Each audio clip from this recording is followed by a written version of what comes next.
覚悟はいい？そろそろ行くよみたいなね、確認をされてるんですよね。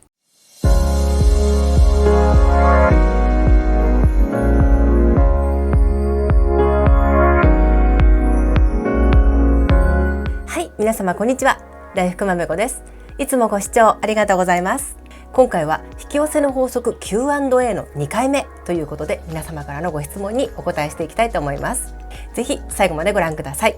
いいねやチャンネル登録、コメントで応援していただけるととっても励みになります。 SNS でもいろいろ発信していますので、フォローよろしくお願いいたします。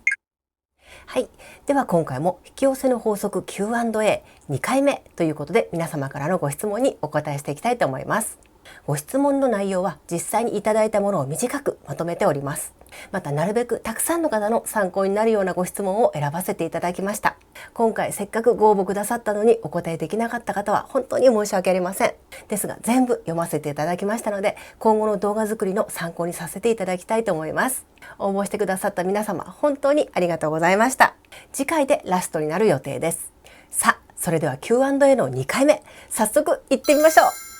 ではまず金さんからのご質問です。プロ野球元ソフトバンクの城島捕手がいつも一番最悪の状況を想像していると言っていたことを覚えています。真意はわからないのですが、僕も時々その意識を取り入れる時があります。すると物事はだいたい丸く収まる確率が高い気がします。引き寄せは良いイメージを持って進むことで叶うと言われていますが、それだと逆に肩透かしを食らう時がある気もします。良いイメージを持つイコール引き寄せるとは限らず、時には最悪の結果を想像しつつも状況を引き寄せていくこともあるのではないかと。そこら辺のバランスみたいなものをまめこさんの感覚またはご経験上で説明していただければ幸いですということでした。この金さんのご質問、本当に興味深いし面白い質問ですよね。引き寄せの法則でよく言われるセオリーの逆をやっても引き寄せることがあるのはどうしてかということですよね。はい、まめこ的な回答ひらめきました。これね、逆のように見えるんですけど、実は逆じゃないんです。おそらく城島選手は一番最悪の状況を想像するんだけども、そうならないように準備されたはずです。そうですよね。本心では絶対負けたくないはずですから。で、最悪の状況を想定するとは言っても、最悪の状況を本心から願っているわけではないですし、本当は勝ちたいという強い気持ちがあるはずなんです。そして最悪の事態を想定しているからこそ、徹底的に勝てるための行動、つまりね、自信を持って試合に臨めるように相手チームを研究したりね、でいつも以上に熱心に練習されたはずなんです。もしたとえ最悪な状況が起こったとしても、絶対に自分なら挽回できる、もう大丈夫って安心できるぐらいに徹底して準備されたと思うんです。つまり表向きは最悪を想定したとしても、実際には引き寄せの法則のセオリー通りの行動をちゃんとして引き寄せの意識の持ち方になっているんです。ですから未来に本当に叶えたいことを引き寄せることができるんだと思います。おそらく金さんもね、最悪の事態を想定しつつそうならないように準備とかね、努力をされて、もうあとはどうにでもなれってね、自信と覚悟がついた時にうまくいった経験をされたんじゃないでしょうか。でね、もしこれ逆だったとしましょう。口ではね、こうなったらいいなって最高の未来をイメージしているように言ってるんだけども、そのための具体的な行動を何にもしていないとしましょう。そうするとね、イメージはあるんだけども、願いに向かってチャレンジをしたり、あと体験をね積んでいないので、心の中の不安とか恐れが全然消えないんですよ。だからどんどん願いへのね不安とか執着も強くなって、で波動が下がるんで、なかなか理想の未来を引き寄せられないということが起こります。実はね、こういう方がたくさんいらっしゃるんじゃないかなと思います。ですから城島選手の場合は、最悪の状況を想定しているとは言っても、最悪の状況をね本心から願っているわけではないということで、あくまでもそうならないぞって覚悟を決めてね、実際はそうならないように本当の願いを叶えるための準備行動をね、ものすごいエネルギーをかけてされたと思うんです。覚悟をして行動して、そして安心と自信をつけるからこそ波動が高く強くなって、結果として本当の願いが叶う。これはつまり引き寄せの法則にちゃんと当てはまっていると思いますが、いかがでしょうか。はい、では次のご質問は寿司メガネさんですね。私はヤギ座なのですが、よく言われるヤギ座さんはこんな人みたいな性格にあまり当てはまっていません。こういう人は何かしないと引き寄せの法則は成功しないよみたいなことってあるのでしょうかということです。占いでよく言われる何座さんはこういう性格ってありますよね。そういうのに全然当てはまっていませんという方時々いらっしゃいます。こういう方ってすごく優しくって遠慮がちで謙虚でね、で周りの方への気遣いをすごくしてらっしゃる方が多いんです。割とね我慢しちゃうタイプなんですね。で子供の頃から、周りのね大人の顔色を見たり、あと相手に合わせるようにしてきた方、あとはね親とか、誰かの期待に応えようと頑張っていらっしゃった方が多いと思います。本当のその方らしさっていうのがねまだ表に出てきてない状態なんです。でも年齢とともにね肩の力が抜けてで自然体で生きられるようになってくると、だんだんその方の本来の性格がね現れてくることがあります。で引き寄せの法則が成功するために何をした方がいいのかっていうことなんですけど、やっぱりね自然体でいる、自分の本音に素直になるということですね。本当のねありのままの自分らしさを出せていないと自信があんまり持てなかったり、無理をしたり我慢しすぎたりしてると波動が安定しづらいんですね。不安や恐れ、猜疑心、あと自信のなさなんかがね波動を弱めてしまいますから、なるべく嫌なことを我慢しないこと、そして自分の本音をちゃんと汲み取ってあげること、完璧を目指さずに今の自分のいいところを見つけて褒めてあげること、これらを意識してやってみてください。引き寄せがどんどんできるようになると思います。はい、では次はウイピーさんですね。今年に入って仲良くなった方がいて初めて会った気がしないような感じがしました。星座、干支、血液型、幼少期の家庭環境も似ていることが分かりました。話も合うし、日々の行動でシンクロすることも多々あり、相棒のような仲です。まめこさんはソウルメイトと引き寄せの法則に関係性はあると思いますかというご質問です。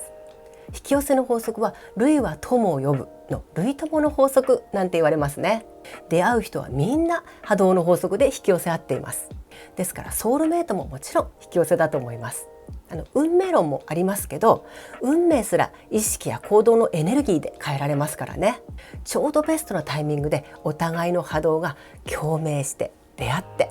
良い関係を築くことができるのはとっても幸せな引き寄せですよね。男女でもね別に恋愛に限らず兄弟のように何でも話せる仲になったり、あと仕事上でねとっても良いパートナーになれたり、お互い切磋琢磨して成長できる関係もあります。何でもねツインレイとか、恋愛に結びつけてしまうと現実世界ではねちょっとややこしいこともあるので、そこは冷静にお互いの状況によってね行動をわきまえる必要もありますけどね。ソウルメイトと良い出会いをされて毎日が楽しいっていうことですので、ぜひ大切になさってください。はい、では次はチーナさん、シーナさんかな、チーナさんでいいのかな。これまで馬鹿正直に生きてきました。このままでも要領のいい人たちに邪魔されず望みは引き寄せられますかということです。馬鹿がつくほど正直、全然いいじゃないですか。正直さに勝るものはないんですよ。正直者は馬鹿を見るなんて言葉ありますけど、私ね言葉嫌いなんですよね。とんでもないことですよ。嘘をついたりね、誰かを騙したり人のものを盗んだりした人がね、たとえ得をしたとしてもそれは一時的なもので、必ずその何倍も損をすることになります。因果応報はありますからね。自分が正しいと思うことをして堂々と生きる、これに尽きると思います。でね、ご質問の要領のいい人たちに邪魔されずに望みを引き寄せられるかということなんですけど、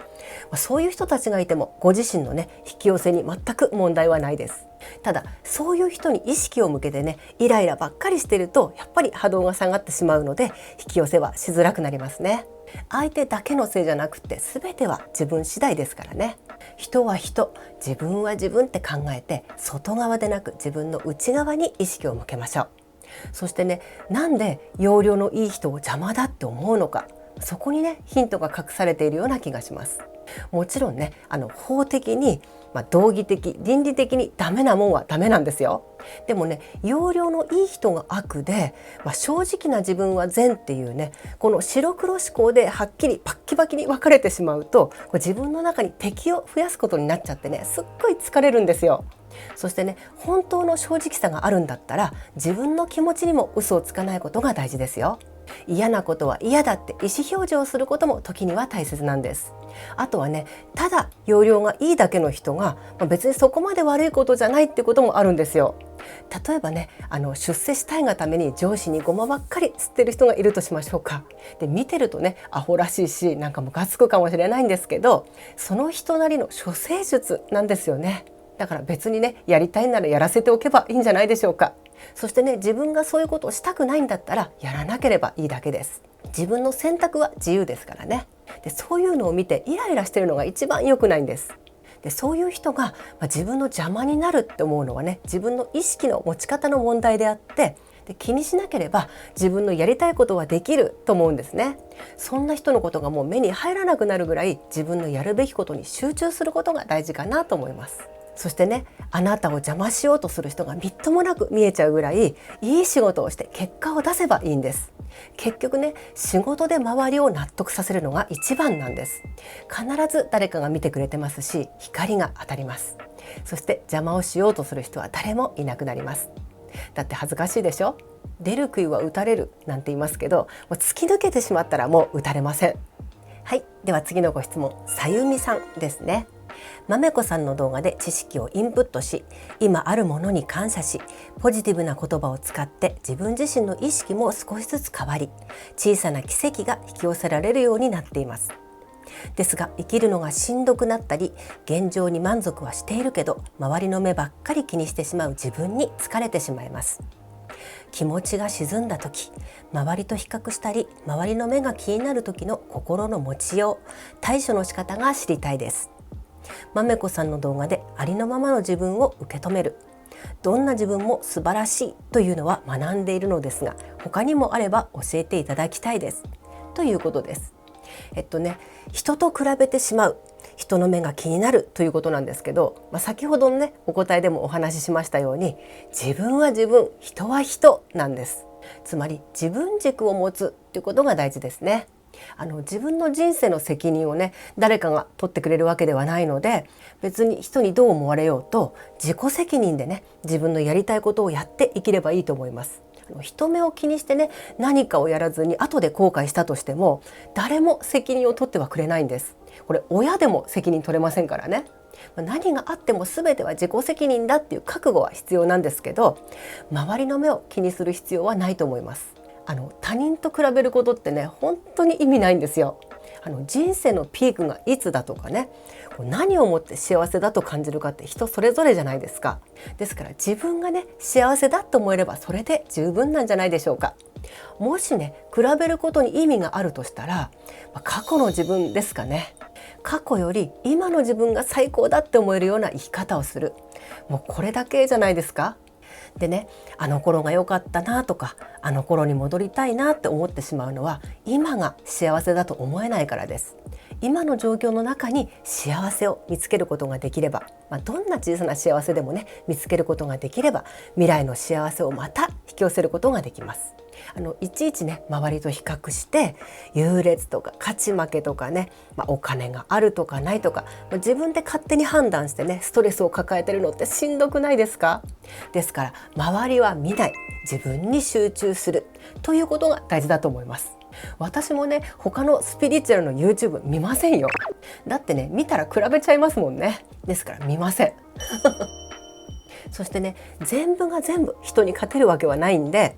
たった一つでもいいので人に負けないもの、自信を持てるものを見つけましょう。これがね、精神的にとっても強くなれるんです。不器用なんだけど、これだけは私すごく得意だし、なかなかだって思える、自分でも結構いい線いってんじゃないかなと思う、そういうものをね、一つでもいいから見つけてみましょう。誰でも必ず一つはあります。でね、どんな仕事のどんなことでもいいんですよ。例えばね、電話の応対の仕方が丁寧だとか、笑顔で接客ができるとか、計算がね早いとか、あと遅刻を絶対しないとかね、あとは作業がとっても綺麗だとか、今できていないことじゃなくてできることを探しましょう。でね、人に褒められるかどうかなんてどうでもいいんです。他人軸だとね、常に人の言葉でブレちゃいますから、そんなのどうでもいいんですよ。自分が自分にそう思えていれば OK なんです。でね、そのいいところを徹底的に磨くの。人と比べることができないぐらいこの一つをねピッカピカに磨くと自分だけの強みになるんです。それがどんなことがあってもどんなに辛い時でもね一生涯自分を支えてくれるんです。ぜひ試してみてください。はい、では次は豊さんのご質問です。引き寄せの法則で一番良い方法はどうせ叶うからと思っていると良いと勉強しました。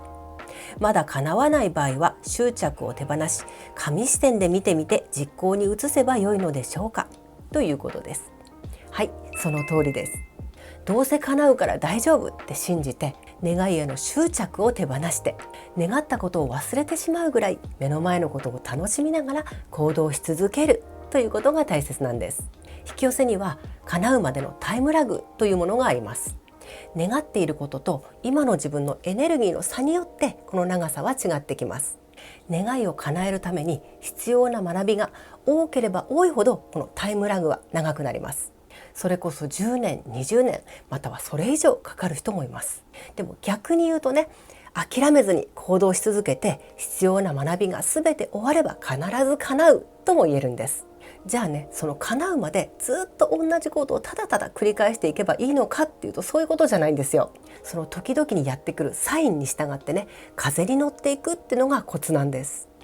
一見ね全く関係ないことのように見えたり遠回りみたいに見えることでもね、実は願いを叶えるために必要な経験だったりするんです。またはね、脇道へそれてみたつもりが実はそちらの方が自分のね本来の魂の道で、それに気づくために前のことを願う必要があったんだなって気づくこともあります。だからね、行動をして経験を積んでいくうちにね、願いが変わっていっちゃうのも全然ありなんです。で、神視点で見てみると全ての点と点がねちゃんと線でつながって未来につながってるんですね。ですから思い込みや執着を外してで目の前に来たチャンスやサインに従ってどんどん行動するということをやってみてください。はい、ということで次のご質問も関連してるんですけど、刑事さんのご質問ですね。願うだけではダメで直感で行動することが大事と言われますが、その直感が湧いてこないんです。そのため結局いつも通りの生活パターンになってしまいます。直感をどうやって感じるのでしょうかというご質問です。先ほどね、目の前のチャンスやサインに従って行動ってお話ししましたけど、この時に役立つのが直感なんですね。引き寄せの法則では直感に従って行動することが大事ってよく言われますよね。で、直感に気づくことができないと待機モードのままで気がつくと結局何も行動できずに、いつもの生活になってしまうっていうことですよね。前回の動画でもお話ししたんですけど、私の場合はね、チャンスのタイミングがなんか光って見えたりとか、あとズームアップして見えるとか、あとささやくようなね声が聞こえたり、あとこうなるっていうね未来の情報が箱に入ってる感じでポンって届くっていう感じなんですよ。でもね、そういうことがなくても私の動画を見てねいろいろ実践していらっしゃる方はしょっちゅうゾロ目を見たりね、あと最近なんかいろいろタイミングよく起こるなとか、ふと気になった人から連絡が来るとかね、欲しかった答えがたまたまテレビとか何かの看板でね目に入るとか、そういうシンクロニシティ、偶然の一致がねよく起こるようになります。で、そういう時には今がその時だよとか、思い切ってやってごらんとか、今がチャンスだよってねビビッと感じるものがあるんです。でね、それを見てもよくわからない時にはもっとわかりやすいサインをくださいってね、宇宙とか神様にお願いしてみるのもいいんです。例えば信号なんか分かりやすいですよ。やたらね赤信号で止まることが多い時って今はまだだよっていうことだったり、青ばっかりだったらねその調子で進んでいいよっていう意味だったり、分かりやすいでしょ。でね、ただ勘に頼るだけじゃなくって目とか耳から入ってくる情報にね意識を向けてみてください。実はね、何気なく目にしていることの中にいろんな情報が入ってるんですよ。でね、何が正しいとか間違ってるとかあんまり気にしなくてよくって、自分でそう思えばねそれが正解です。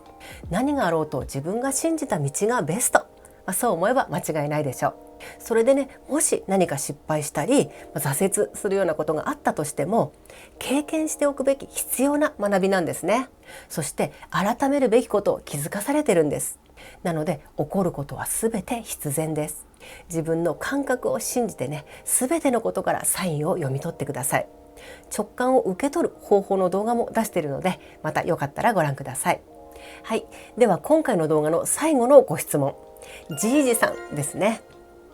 引き寄せの法則が発動し始めている時の印みたいなことはありますかというご質問です。今のお話のね続きみたいな感じになりますけど、やっぱりシンクロニシティが多くなります。ゾロ目を頻繁に見るとか、小さな引き寄せが起こるとかね、あとニアミスがあったりします。ニアミスっていうのはね、願っていることにすごく近いんだけどちょっと違うっていうことなんです。先にね予行練習させられているような感じっていうんですかね、お試しっていうのかな、覚悟はいい？そろそろ行くよみたいなね、確認をされてるんですよね。あとはね、良くも悪くも意識を向けていることが現実化しているなってことに気づくことができたら、引き寄せの法則がちゃんと発動している証拠ですよね。分かりやすいところで言うとね、学生の頃にね、授業中に先生にね、当てられたくない、もう当たりませんようにってね、強く思えば思うほど当てられちゃうっていう経験ありませんか？意識を強く向けていることが現実化するんです。これも発動の印ですよね。あとはタイミングよく物事が起こるようになるっていうのもあります。ちょうどね欲しかったものがお店に1個だけ残っていて買えたとかね、ふと気になってね思い出してどうしてるかなって思った人から何年かぶりに連絡が来るとか、宝くじとか懸賞に当たるとかね、小さなラッキーなことが頻発するとか、こういったのもちゃんと引き寄せできてますよ、引き寄せ発動してますよっていう印になると思います。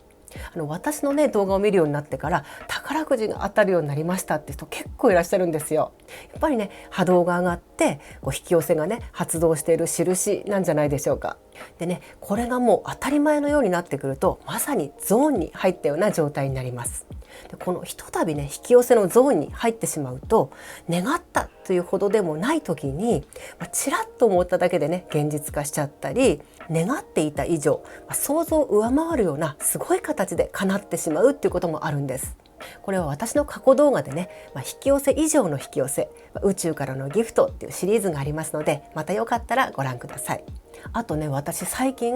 その宇宙からのギフトについてのね新しいメッセージをいろいろ受け取りまして、でもその情報ばかりがやたらと入ってくるんですよね。でそれがね私にもねちょっと難解でわからない部分が多々あるので、今いろいろね研究してで勉強して見ているところです。なのでね、またいずれ考えがまとまり次第動画にしてお話ししようと思いますので、ぜひ楽しみにしていてください。はい、いかがだったでしょうか。今回はチャンネル登録者4万人達成記念の第2弾ということで、引き寄せの法則に関する皆様からのご質問に Q&A という形でお答えしてみました。で今回が2回目だったんですけど、この Q&A 次が最終回になると思います。ある大きなテーマについてのねご質問だったので、1本動画を作ってみる予定です。あとはねリクエストなんかもいただいたので、今後の動画でお話しさせてもらうこともあると思います。あとね、今回お答えできなかった方、本当にごめんなさい。でも今後の動画作りに役立てさせていただきたいと思います。本当にありがとうございました。皆様からのご質問にねお答えしている私もとっても楽しかったです。皆さんありがとうございました。では次回のラスト、どんな質問と答えになるのか、皆さんこうご期待ください。今回のお話が良かったと思われた方はグッドボタンとチャンネル登録、そして通知のベルボタンもよろしくお願いいたします。それではまた次回もお楽しみに。